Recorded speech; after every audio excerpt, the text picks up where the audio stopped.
নমস্কার বন্ধুরা, পৌশালী অফিসিয়ালে আরও একটা নতুন ভিডিওতে আপনাদের সবাইকে স্বাগত জানাই। আমার আজকের রেসিপি ভর্তা। আজ আমি 3 রকমের ভর্তা তৈরি করেছি। কুমড়ো ভর্তা, তার সাথে বরবটি ভর্তা আর সজনে পাতা ভর্তা। এই ভর্তা কিন্তু আমাদের প্রত্যেকেই খেতে খুবই ভালোবাসি, আর আমাদের ডেলি রুটিনে কিন্তু এই রকম কিছু ভর্তা রাখা খুবই উপকারী। দেখে নিন আজকের রেসিপিটা, আশা করি খুব ভালো লাগবে। বরবটি ভর্তা করব, তার জন্য সবার প্রথমে নিয়ে নিচ্ছি ফ্রেশ বরবটি। এবার বরবটিটা আমি কেটে নিচ্ছি।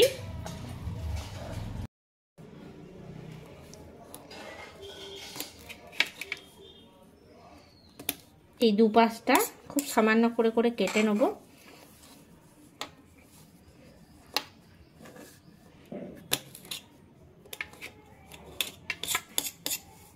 তারপরে এরকম করে একটু লম্বা লম্বা করে কেটে নিচ্ছি। বরবটির ভর্তা কিন্তু গরম ভাতের সঙ্গে খেতে খুবই সুন্দর লাগে।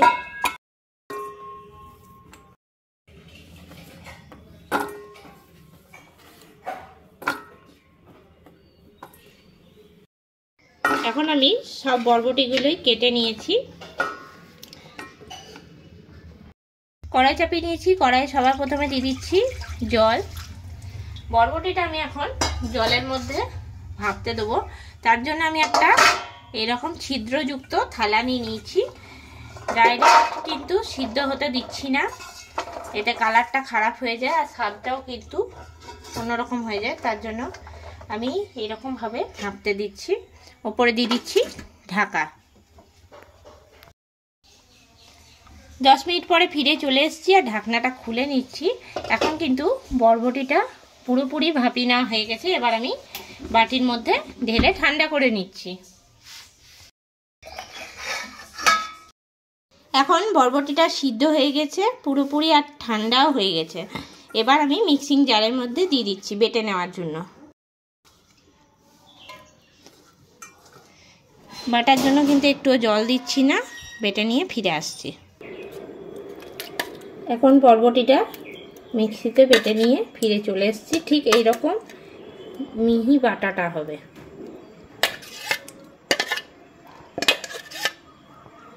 কড়াই চাপিয়ে নিয়েছি। কড়াইয়ে সবার প্রথমে দিয়ে দিচ্ছি সর্ষের তেল। ফোড়নে দিয়ে দিচ্ছি একটা শুকনো লঙ্কা, আর দিয়ে দিচ্ছি হাফ চামচ কালো জিরে,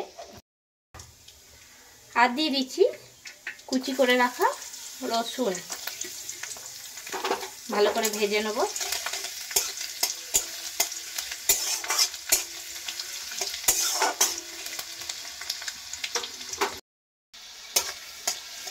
প্রথমে রসুনটা ভালো করে ভেজে নেব।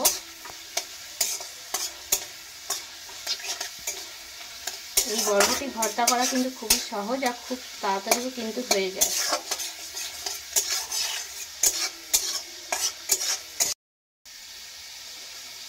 এটা একটা স্বাস্থ্যকর রেসিপি, তাই যে কোনো সময় কিন্তু এই বরবটি ভর্তাটা সবাই বানিয়ে খেতে পারেন। তো এবার আমি দিয়ে দিচ্ছি বরবটি বাটাটা, কেননা রসুনটা কিন্তু লাল লাল করে ভেজে নেওয়া হয়ে গেছে।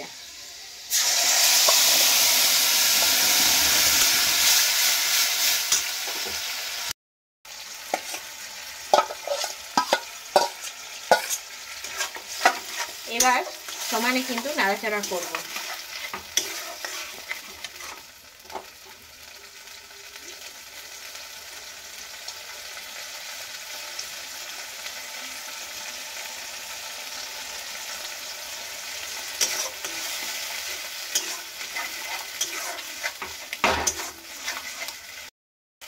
এর মধ্যে দিয়ে দিচ্ছি আন্দাজ মতন লবণ, দিয়ে দিচ্ছি হলুদের গুঁড়ো, আর ঝালের জন্য দিয়ে দিচ্ছি আমি হাফ চামচের মতন লঙ্কার গুঁড়ো।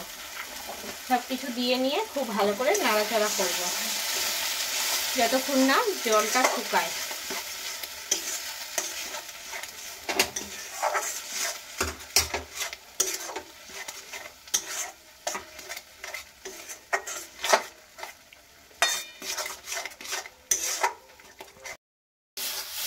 অনেকক্ষণ ধরে কড়াইয়ে নাড়তে নাড়তে কিন্তু এখন অনেকটা জলটা শুকিয়ে গেছে। আর কিছুক্ষণ নাড়াচাড়া করবো, তারপর নামিয়ে নেবো। তার আগে দিয়ে দিচ্ছি মিষ্টি। একটুখানি মিষ্টি না দিলে কিন্তু ভালো লাগবে না, যেহেতু এটা একটা সবজি। আরেকবার ভালো করে নাড়িয়ে নিচ্ছি। এবার আমি নামিয়ে নেব।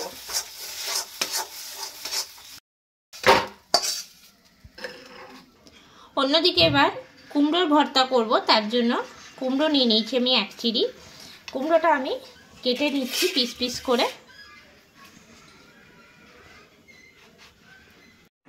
তো কুমড়োর আমি সামনের দিকটা পরিষ্কার করে নিয়েছি, আর এরপরে খোসাটাও কিন্তু ছাড়িয়ে নিচ্ছি। তবে এই পাকা মিষ্টি কুমড়ো খোসা না ছাড়ালেও চলে, একটু একটু খোসা আমি রেখেই দিয়েছি, এতে কিন্তু স্বাদ হয় কুমড়ো ভর্তাটায়। এরপরে আমি কুমড়োটা কেটে নিচ্ছি একদম পিস পিস করে। এখন আমার কুমড়োটা কেটে নেওয়া হয়ে গেছে। কাটার পরে খুব ভালো করে আমি ধুয়ে নিয়েছি। কুমড়ো ভর্তা করার জন্য সবার প্রথমে কড়াই দিয়ে দিচ্ছি সরষের তেল। দিয়ে দিচ্ছি 2টো শুকনো লঙ্কা। লঙ্কাটা ভেজে নিচ্ছি প্রথমে। লঙ্কাটা এখন আমি তুলে নিচ্ছি। দিয়ে দিচ্ছি কড়াইয়ের মধ্যে কয়েক কোয়া রসুন।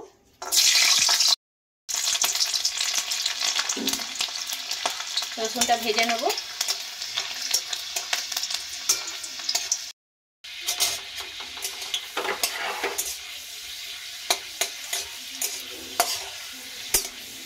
রসুনটা ভেজে নেওয়া হয়ে গেছে, তুলে নিচ্ছি।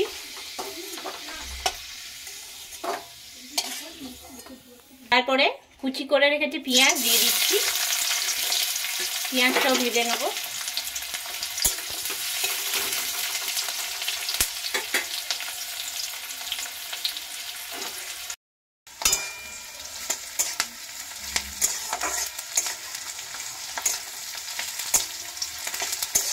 এখন পেঁয়াজটা ভেজে নেওয়া হয়ে গেছে, তুলে নিচ্ছি থালার মধ্যে।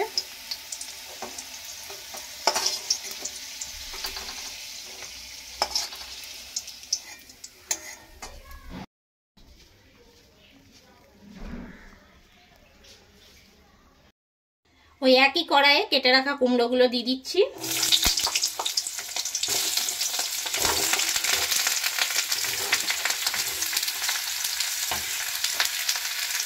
দিয়ে দিচ্ছি লবণ। দিয়ে দিচ্ছি সামান্য পরিমাণে হলুদের গুঁড়ো। দিয়ে নিয়ে নাড়াচাড়া করে নেব।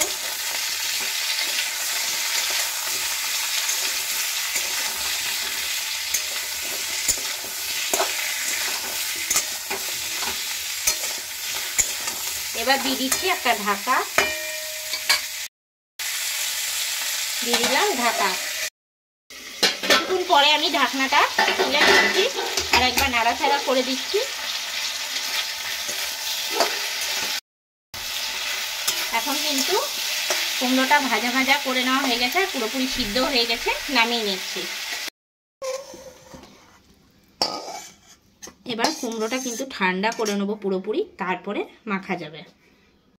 এবার আমি কুমড়ো ভর্তার জন্য কুমড়োটা মেখে নিচ্ছি। দিয়ে দিচ্ছি লবণ। লঙ্কাটাকে গুঁড়ো করে নিচ্ছি।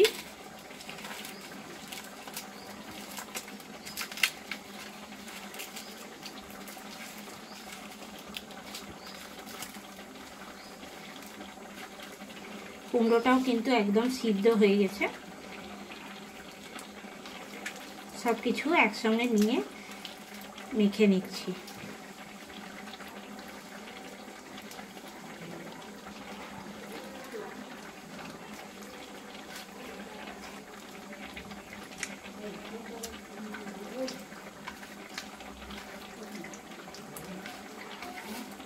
এর মধ্যে আমি রসুনগুলো দিয়ে দিচ্ছি।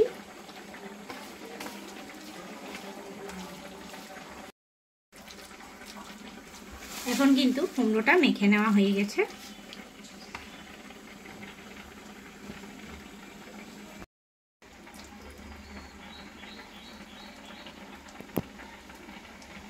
তৈরি হয়ে গেল আমার কুমড়ো ভর্তা।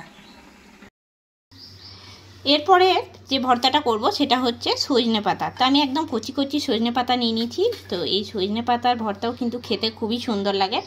তো আমি প্রথমে ছাড়িয়ে নিচ্ছি। তো এই যে ছোট ডালটা আছে সেটা কিন্তু রাখবো, পুরোপুরি পাতাটা নিচ্ছি না। আর এই যে বড় ডালটা সেটা ফেলে দিচ্ছি। তো এরকম করে আমি সবগুলো কিন্তু ছাড়িয়ে নিচ্ছি। খুব সহজেই কিন্তু এই সজনে পাতাগুলো ছাড়িয়ে নেওয়া যায়। যে ডালগুলো একদম নরম নরম সেগুলো কিন্তু দিচ্ছি।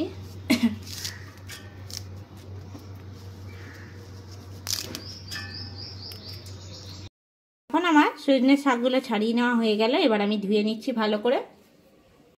কড়াই চাপিয়ে নিয়েছি আর কড়াইয়ের মধ্যে শুকনো কড়াই আমি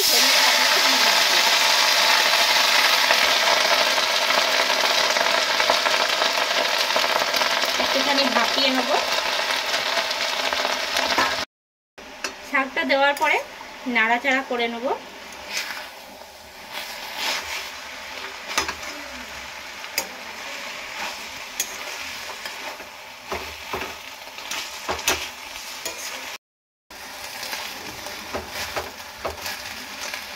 এবার আমি 5 মিনিটের জন্য এটা ঢাকা দিয়ে দিচ্ছি। গ্যাসের ফ্লেমটা একদম লোতে রাখছি। 5 মিনিট হয়ে গেছে, ঢাকনাটা খুলে নিলাম। এখন কিন্তু শাকটা অনেকটা ভাপিয়ে নেওয়া হয়ে গেছে। এবার আমি এটা একটা থালার মধ্যে তুলে রাখছি।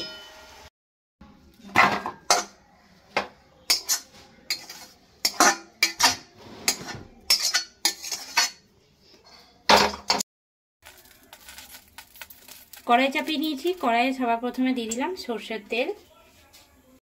তেলের মধ্যে দিয়ে দিচ্ছি দুটো শুকনো লঙ্কা আর দিয়ে দিচ্ছি রসুন। রসুন আর শুকনো লঙ্কাটা সবার প্রথমে আমি ভেজে নিচ্ছি।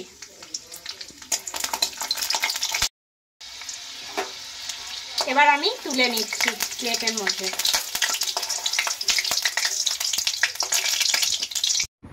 ভাপিয়ে নেওয়া সজনের শাকটার মধ্যেই কিন্তু আমি শুকনো লঙ্কা আর রসুন ভাজাটা দিয়ে একবারেই মিহি পেস্ট তৈরি করে নিচ্ছি। একদম কুচি করে নিয়েছি পেঁয়াজ। পেঁয়াজটা দিয়ে দিচ্ছি। পেঁয়াজটা ভেজে নেব।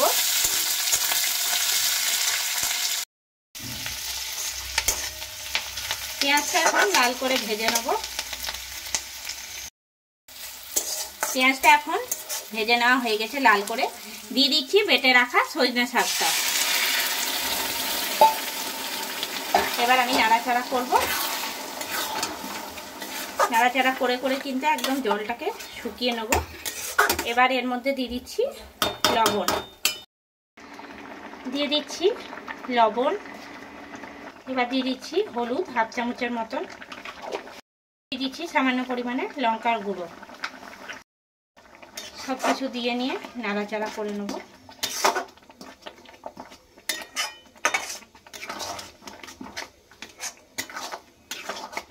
এবার নাড়াচাড়া করতে করতে কিন্তু জলটা একদম শুকিয়ে নেব। এখন কিন্তু সজনে পাতাটা অনেকক্ষণ ধরে নাড়াচাড়া করতে করতে কিন্তু অনেকটা জলটা শুকিয়ে গেছে। এবার আমি এর মধ্যে দিয়ে দিচ্ছি চিনি। আমি এখানে 1 চামচ চিনি দিয়ে দিলাম। চিনিটা দিয়ে নাড়াচাড়া করছি।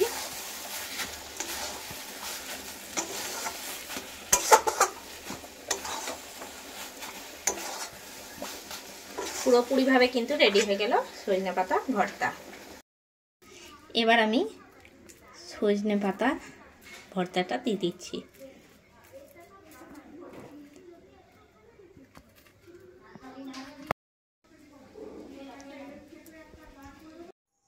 তৈরি হয়ে গেল আমার আজকের রেসিপি 3 রকমের ভর্তা।